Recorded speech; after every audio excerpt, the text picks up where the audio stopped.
nzambe libota na nzambe bisika bozwami na bandaku ba oyo bopesaka toujours temps na bino ya kolanda biso bozangisaka te kotala ba émission na biso nzambe ya lola apambola bino amona bino na libota na bino.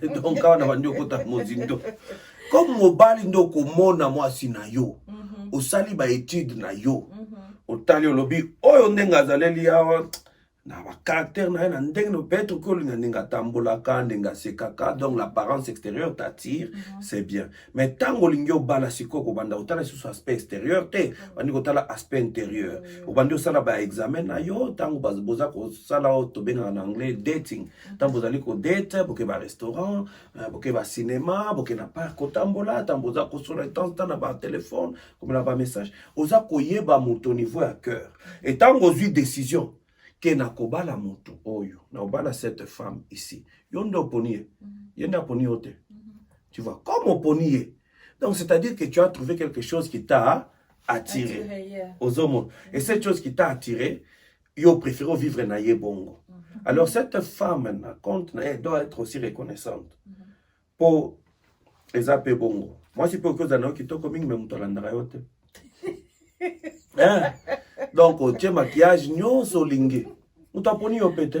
Aza na été petit au kolinga na mona na yebi bisika tokola. Nous t'accoli vraiment une très belle femme. Koufa sa mari.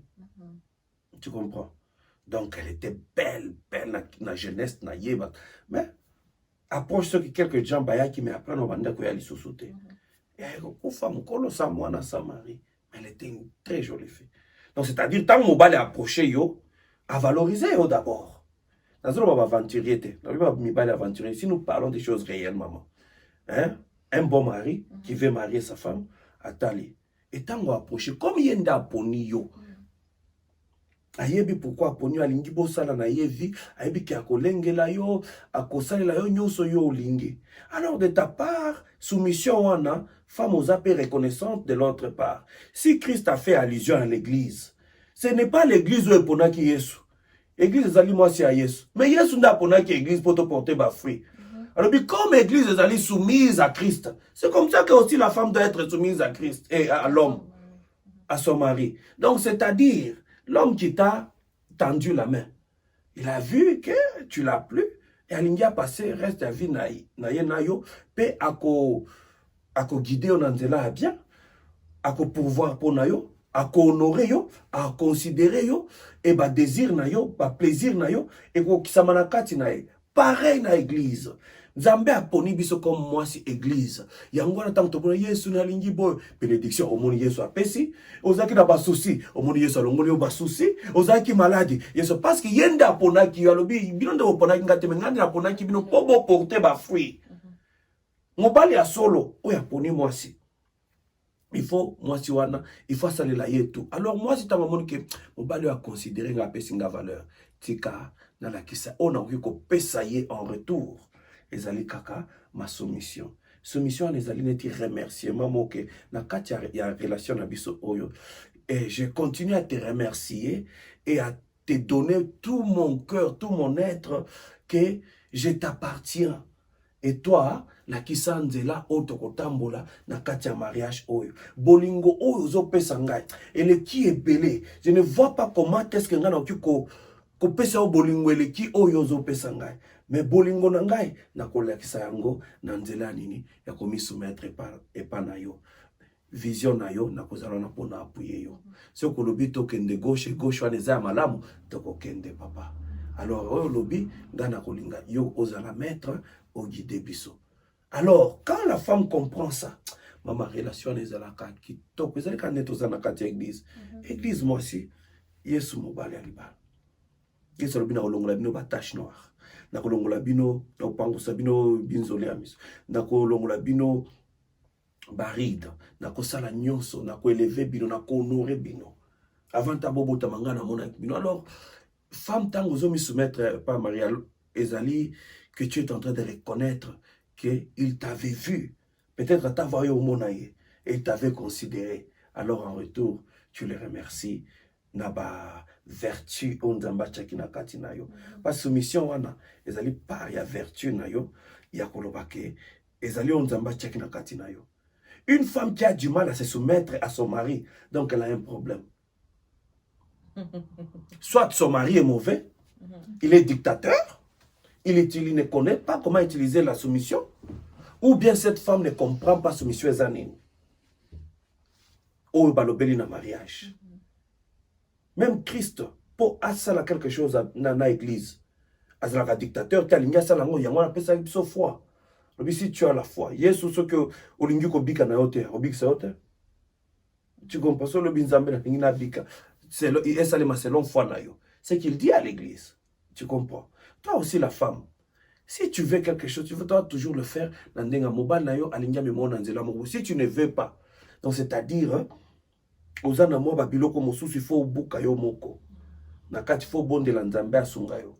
Mais mobile ya solo akoyeba ko reconnaître ba défaut wana na kati ya mwasi et ataye yango si vraiment cette femme azali porte bonheur naye. Tu comprends? Donc la soumission maman ezali dictature te et la soumission oyo mwasi faut apesa mobali ezali te keye akomi mutu asiki aza être inférieur et pas mobali. Non.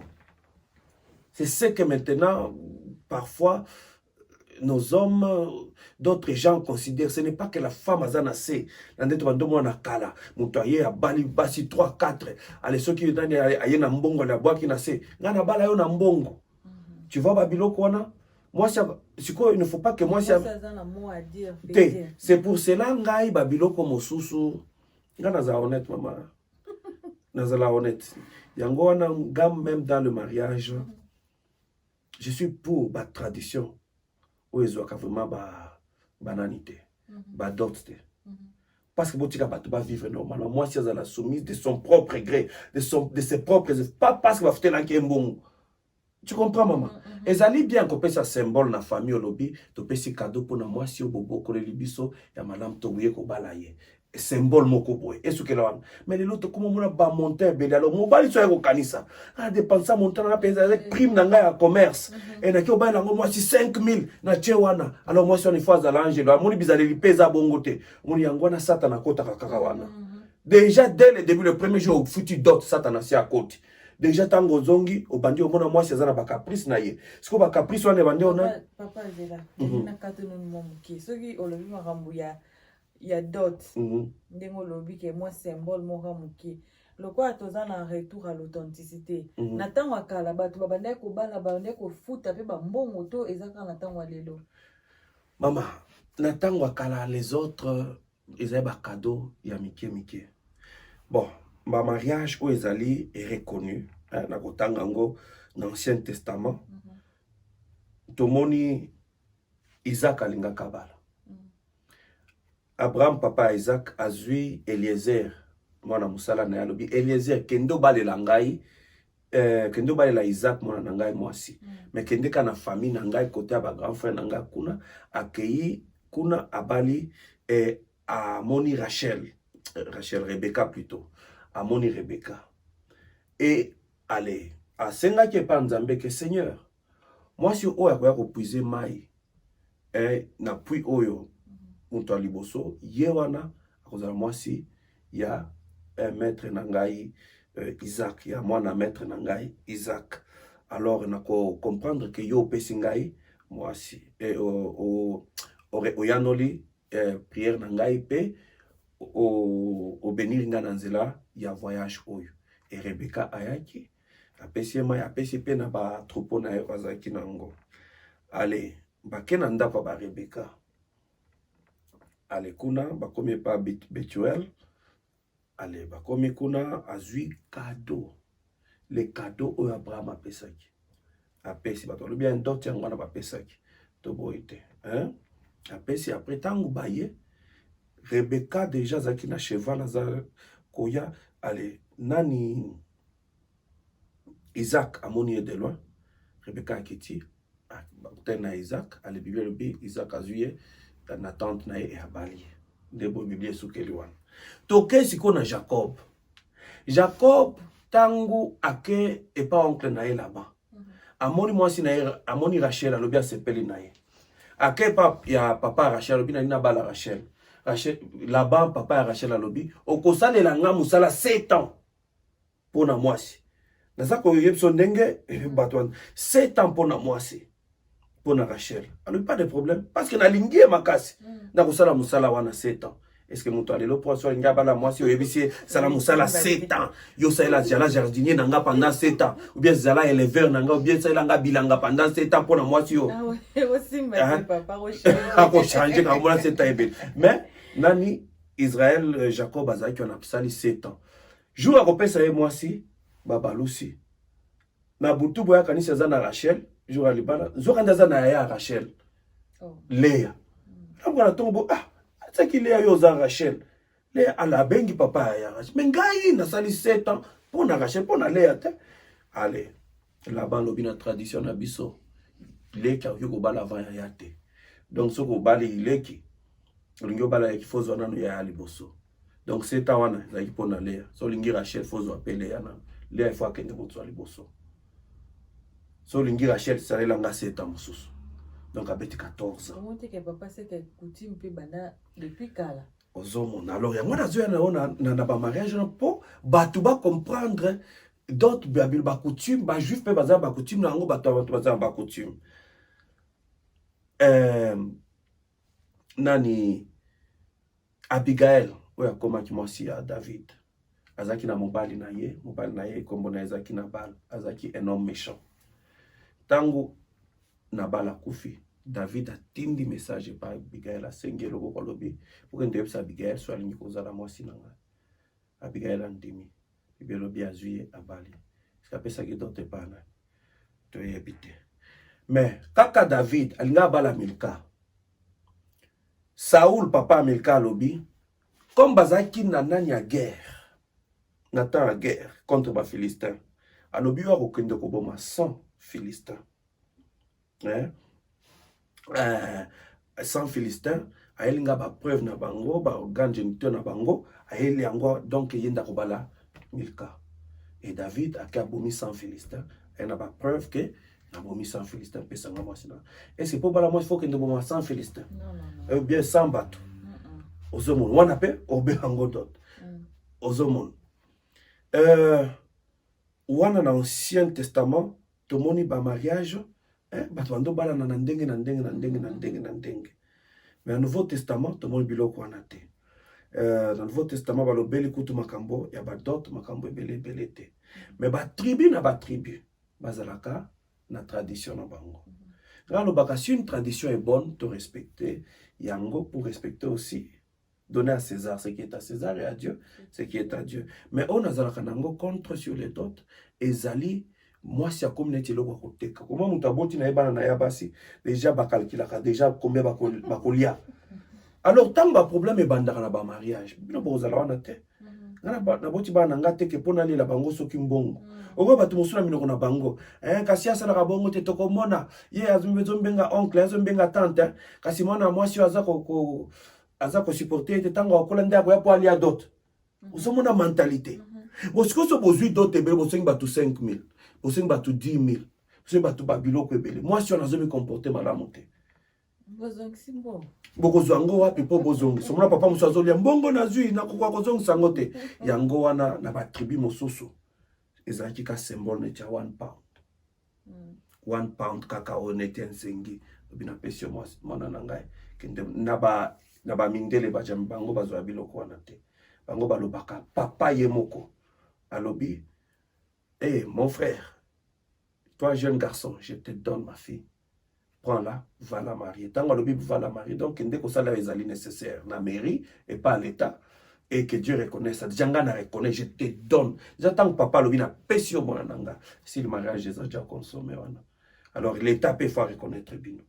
Là maintenant, la femme ne sera pas censée y a l'accès aux soumissions moko ou ils allaient lier na mbongo ou bien ils allaient lier na dot. Parce que ils allaient lier na dot. Au moins, on a na singana kingo. Eh, ma koyo qui ça va parler nanga soni. Tu n'es pas libre à koloba quelque chose à ta moi débat moko bo za pena opinion na yo. Et tu n'es pas libre comme na mutu. Ce qu'il faut kanga ce que soumission na yo, ezali pas parce que tu aimes ton homme ozo pesa eba vertu à bolingo na ndenge à soumission te. Mais comme ko za soumise mais contre cœur na yo. Ce moment si aza soumise mais c'est siliki. Eh mais ça la sera soumission. Azo ko tia biloko na mesa forcé. Voilà ce que le mobile peut offrir que oui moi je suis face à la soumise. Non, on doit torturer mentalement. On doit torturer émotionnellement. Et ne crois pas que ce mariage là va continuer. Ne crois pas que ce mariage là est causal à la future. Parce que la femme qui est vraiment dérangée émotionnellement, elle ne peut pas te donner meilleur naïe. Bonheur, ouais, ça n'a pas de pour comment n'angote.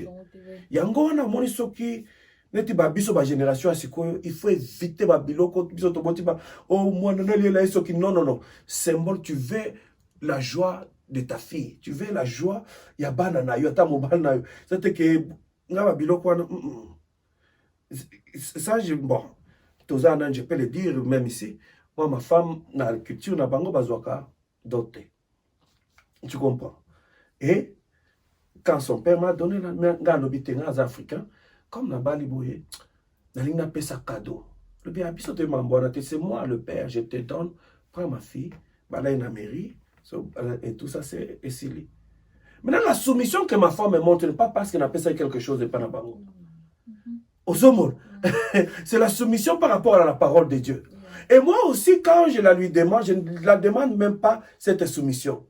Mais je l'aime. Et quand elle comprend l'amour, c'est la soumission. Une des vertus est Dengue église paix. Jésus-Christ ne nous force pas, il y a la soumis et pas naïe. Non, nous reconnaissons qu'il est le maître. Il connaît notre bonheur. Il connaît de quoi nous avons besoin. C'est lui qui nous guérit. Si tu as maladie, il y a un guéri bisonanzela ma pipinaye. Ce qui est allé n'a pas problème spirituel, c'est lui qui nous délivre. Tu vois. Alors, tant au bandi au bon moment où tu as une position, na fukami na zobuna, oh Seigneur, je t'adore, je t'éloue. Jésus-Christ ne nous force pas. Mais nous reconnaissons ce qu'il a fait à la croix pour nous. Yende a benga kibiso, yende a bona kibiso. Tu vois là, maintenant, maman a éclairci, voilà, sur ma kambaba dot, wana. Donc, la culture est belle, moutou moussou bakoloba. So lingi ko bala mwasi na kendo boma léopard. Ba tribu ezali, il y a solo pe. Yelanga pour so léopard. Pour la ki oza mobali. Ezali ki bongo. Siko so ki oza na force a boma léopard. Et au lingi mwana mwasi wana pe, mwasi a lingi yo. Monité qui a problème. Mais il y a quand même des arrangements où il y a des traditions différentes au Bayo Kanapona Kobalamoisi. Mais où il y a extrême, où il y a et community Singana Kingo Nazanango contre. Si c'est un cadeau symbole, mon quoi mouké, bateau va célébrer, c'est bon. Ça, j'ai toujours dit, et ce qui est biblique, c'est même ça. Ce n'est pas au bisoto, tchara, tradition na biso. Yes, moi, le baki, bino, il y a une tradition na bino. De bolinga ko tchana makamba bonzambe oyo. Nous sur la dot, ce qui moi si aza soumise par rapport y a ba dot. Donc ça fausse soumission. Mais ce qui peut être tradition et sengi bongo bopé ba pèse quelque chose. Mais toi la femme ne regarde pas parce que ba fouter la ki au dot. Non, soumission na yo, il faut bimanaka nakati parce que zali une des vertus nzamba check nakati na yo. Est-ce que tu as to kenda l'église maman ba force rabiso, yeso force rabiso. Est-ce qu'il y a force ça quand même ceux qui ngana ki au poton du melaye. Non, pas tant tu comprends que Yesu a chebiso litoi. C'est bolingi ngai, hein? Est-ce que bon tala onga la sala bino lingi bino, boza boyenga na kufela kibino. Ah ton dimi to bien, ah mobali ya bien. Ton dimi et to ponize la bi ah to koza to kanga mana yo parce que ça la biso bolam. Oyo bakenda hemba bolam nzambele kebele. Ce que kanga mana moto ya sala bolam te. So kanga mana ye. Alors moi si so amoni que mobali ya sala bolam ebele, ça kanga mana ye. Mobali wana kolia ba soumission moko moko okam. Vous comprenez? Il y a pas marque na marque. Donc c'est un peu ça sur le cambo d'autres maman. Merci beaucoup papa. To komi ko koma bongo na sima ya tango na kopesa yo parole lisusu o meka un peu ko ça la conclusion. Il y a message na biso ya lelo bana na nzambo bazana bandako bazwa ba part na bango pona message na biso o ezali celui qui trouve une femme trouve le bonheur. Merci beaucoup les enfants de Dieu. Ba baza kolanda biso na ngonga oyo. Si vous remarquez mingi tozo pesa ba verset mais tozo tanga mingi te po na ngonga to ki ma toujours derrière le temps. So boke na ndako otanga na 1 Pierre 3 à partir du verset 7. Wana eza kolobela biso toujours makambo toza koloba lolenge nini mwasi faut azalela na kati ya libala. Alors Biblia pesa kosenga biso ke biso mibale tolinga basi na biso. Faut tolinga bango makasi. Alors, le titre na biso zaki ke celui qui trouve une femme trouve le bonheur. Alors, tu répondras ki na mituna oyo baton ki biso, alors celui qui trouve un mari to la kisike, moi si a trouvé pe mari, a trouvé leadership, a trouvé une bonne provision, a trouvé leadership, a trouvé accomplissement, a désir, naïe, a trouvé pe bolingo, a trouvé pe joie. Parce que c'est Christ qui a aimé l'Église et l'Église se soumet à Christ, tu vois. Et c'est l'homme qui aime la femme et la femme se soumet à l'homme. Alors, bolingo, moi si, et mi manifesta kana kati ya soumission. Alors, yo maman ozolandanga, yo jeune fille, yo kota na mariage, kozala, lelo to komi na monde moko moderne. Alors, il ne faut pas que modernisation, il y a lelo eko sabiso. Modernisation ezali kobebisa pe ba mariage ebele. Alors so kangami na liloba nzambe okoyeba rôle na yo na kati ya foyer na yo, okoyeba rôle na yo na kati ya mariage, okoyeba position na yo vis-à-vis ya mobali na yo. Alors yango ne faut totanga Biblia mingi. Biblia lobi beauté ya mwasi eutaka na ba mèche ebele te, na ba maquillage biloko ebele te na 1 Pierre 3. Bi beauté ya mwasi eutaka nde na motema. Ndenge Sarah beauté na ye o etindaki Abraham alingaye makasi e bandeko utande na motema. Alors Bible lobi ba mama bozala neti bana ya Sarah. Donc ti abenga kina Abraham maître, abenge seigneur nangai. Pourquoi abenga ki seigneur nangai? Ezali te ke Abraham bandeko monele ko bete fimbo ke benga nga maître. Non, amoni ke Abraham alingaki mingi. Abraham bandeko zoe comme être faible atala ba décision na ya bandeko sa. Ki faiblesse na ezala ki te que parce que ce qui faible dans zoté, Abraham comprenait que Dieu m'a donné moi na moi si oyo na lengela et donc na zo soena na batela neti nande ba batela kamaki. Vous comprendre? Alors ata tango et Sarah sala ki bambeba mosusu azui ayebisi Abraham kende ko bota na Agar mwana musala nanga. Abraham asala ki a résista ki tina nzambe ay kokota likambo ngo.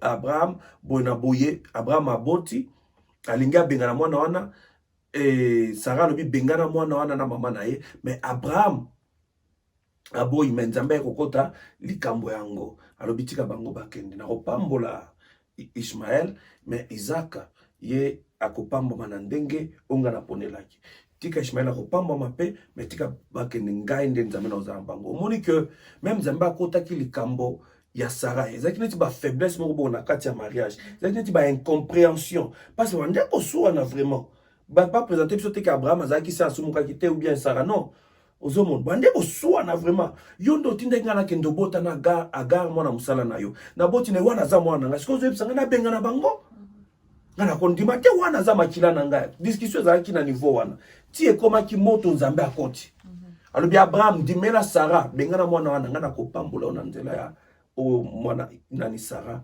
aboti Isaac mwana na kopambola yepe akozala bo. Alors wana ndela kisa ki vraiment ki mobali ya Abraham et Sarah tango moni biloko wana nyonso na suka lobi Abraham tu es mon maître oza seigneur nangai, tu vois.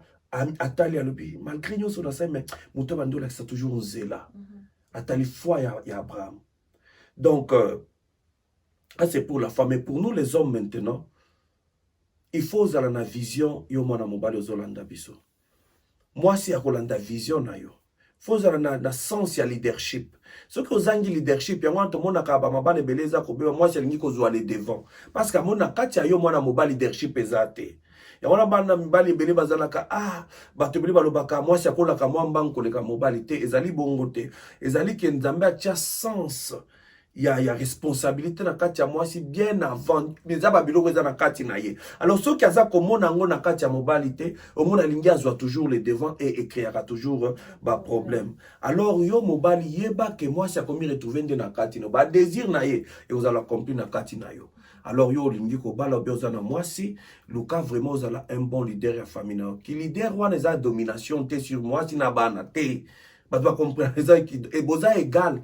Parce que c'est l'esprit de mais Dieu a mis que yo la kisanzela balanda guide na yo. Alors zala muto za ko influencer vie à moi si na ndenge a bien. Ce que la kisi est bolingo. Donc so planter na kati ya mwasi bolingo ok récolter bolingo mwasi azali neti terre fertile yango na oyo kotia na kati na ye ndeko sani ko récolter ndeko na ngai ya mobali. Alors naza ko finir ko soki saona pona koloba que zala un bon leader, zala un pourvoyeur ya famille na yo. Toyebi ke Nzambe abénira biso déjà dès le début biso maramibal. Alors baki que nous mangerons la sueur de notre front, de nos fronts. Pas de problème, mais Dieu nous a déjà bénis en Christ. Alors zala quelqu'un qui veut toujours pourvoir pour sa famille. Zala quelqu'un qui veut toujours influencer via famille. Ou influencer via famille dans denga bolingo. Yo zala toujours ce qui il faut un pardon. Moi c'est peut-être assez un pardon. Yo zala mon initiateur ya pardon wana. Zala mo la kisinzela ye akolanda. Alors biloko kuchana kati na ye nde biloko oyo ok récolté. Alors pour mettre fin à notre sujet otobandaki, celui qui trouve une femme trouve le bonheur. Et celui qui trouve un mari, pour une femme, a trouvé leadership, a trouvé accomplissement, a désir, a trouvé honneur, a trouvé considération, a trouvé amour, a trouvé provision, paix, nagnoso. La femme a été créée pour l'homme et non l'homme pour la femme. La femme, elle est une aide semblable pour l'homme. Alors, toi, l'homme qu'on vient aider, dans le parcours, tu dois avoir une vision. Mais tous les deux, dans la vision, vous autant ensemble, en entendant le retour de notre Seigneur Jésus-Christ. De préférable, je le répète encore, pour nous qui sommes chrétiens, marions les chrétiens. Ça sera très facile. Que Dieu vraiment vous bénisse. Papa nazongiseli lisusu papa parole mpona kosala prière ya clôture mpo tokomi na suka émission na biso ya lelo. Bon, toko bondela Nzambe tata, merci na ndenge yo lingaki to éclaircir ba point oyo Yahweh. Tata bandaki na biso na evandeliti na suka. Bande ko ebele balandi biso. Bayo bazalaki na ba doute ou bien du mal à comprendre Seigneur Dieu Tout-Puissant. Thème la biso, il y a celui qui trouve une femme trouve le bonheur. Seigneur, je crois que par ta grâce et à travers cette parole, yo touché mi tema na bango. Yo pesi ya no Seigneur na nyonso bande ko tungisa bango Yahweh. Merci parce que yo banda ki na biso na bande tina suka. Li bonde li na ngai ezali Seigneur. Ba couple o ezali ko traverser Seigneur Dieu Tout-Puissant. Ba difficulté papa yo zala solution. Na ke ko bebisa nyonso o ezali ya monguna satana. O linga ko détruire toujours ba foyer. Na ke ko renverser milimo nyonso na kombo na Yesu. Seigneur na bondeli que Seigneur tika ete bana oyo ba mi pese pa na yo Seigneur Dieu Tout-Puissant bazala exemple pour na ba couple belé éternel Dieu d'amour. Toi tu nous as aimés et Seigneur nous a recommandé pe biso mi parler tu aimer nos femmes comme toi tu nous as aimés. Nous a recommandé aussi les femmes de se soumettre Seigneur aux hommes comme l'église s'est soumis à toi éternel Dieu d'amour. Alors to sengi na yo ozala guide na biso ozala guide ya balandi yo Seigneur. Oh éternel Dieu Tout-Puissant na pamboli ndeko nyonso alandaki biso na ebandeli ti na suka na kombo na Yesu to bondeli. Amen. Amen. Tokomi bongo na suka émission na biso ya lelo nazo remercier bongo ba o nyonso tubozalaki wana mpona kolanda biso Nzambe apambola bino nazo senga merci epai ya sœur na biso Naomi wazalaka toujours na biso na caméra mpona kozwa biso ba image ya kitoko boye. Merci pe mpona yo papa ozalaka toujours wana mpona ko yamba ba appel na ngai mpona koya na émission na biso. Na kozala toujours soza besoin na ngai na kosalaka toujours tout mpona zala na mama. Amen. Yango bongo soki Nzambe nanu azongi te tokokutana lisusu kaka na plateau oyo. Que Dieu vous bénisse. Bye bye. Bye bye.